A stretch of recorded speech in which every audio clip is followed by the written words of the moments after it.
So next we're going to talk about throughout your shift how you're assessing this patient while they're completing their functional tasks.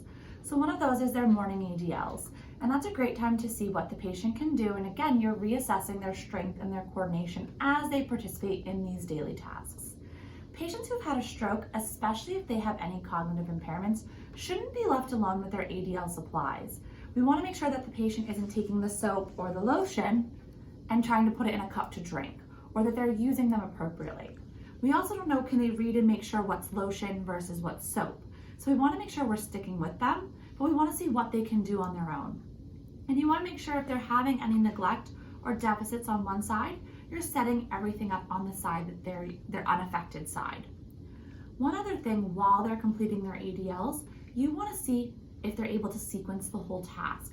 Are they able to initiate, complete the task, and terminate it? The other things you can be looking at are they crossing midline? So for the comb, are they combing one side of their head and then coming back to the other side? Or are they only doing one side consistently over and over again, and do you need to cue them to help their unaffected side? The other thing we're going to talk about is mobility. So these patients should be moving around. If they have the strength to walk, you should be empowered to walk them. And so Marianne's going to come and talk a little bit about that. And I will be the patient. Okay.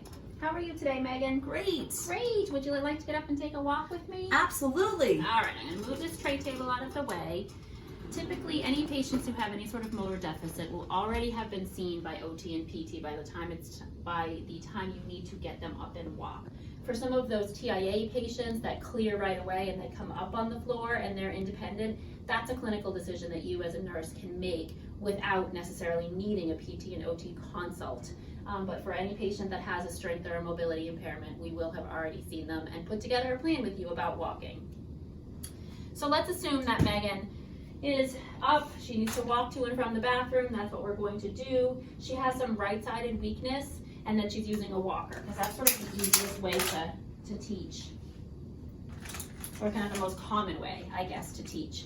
What I'm going to want to do when Megan is up and walking is I'm going to want to make sure that I stay on her affected side. If a stroke patient is going to lose their balance, they're either going to go towards their affected side or posteriorly. So we want to make sure that we are supportive on that side. So I'm going to have you come on and stand up, Megan. I want you to put this hand right on the armrest. Okay, you might need to scoot your bum to the edge. Great, and come on and stand up. You're going to reach this hand for the walker. Sometimes if that grip is a little bit weak, if their arm is a little bit weak, if they have some neglect or decreased sensation on that side, we can help them.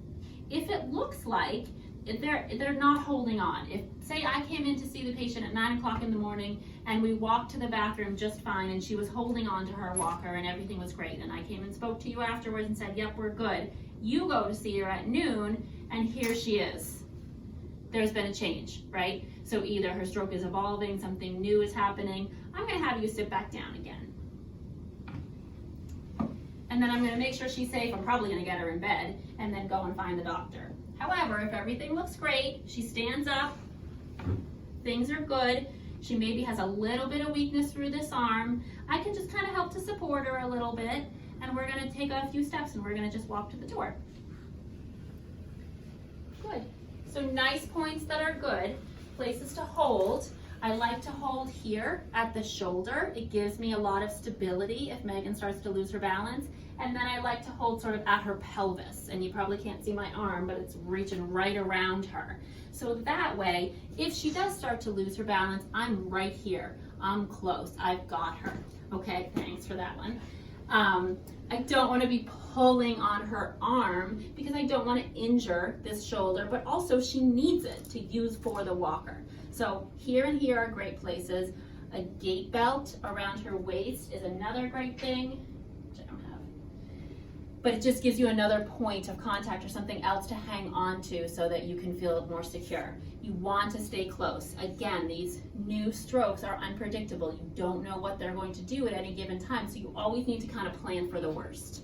All right? So come on and walk. Off you get. Ah, great job.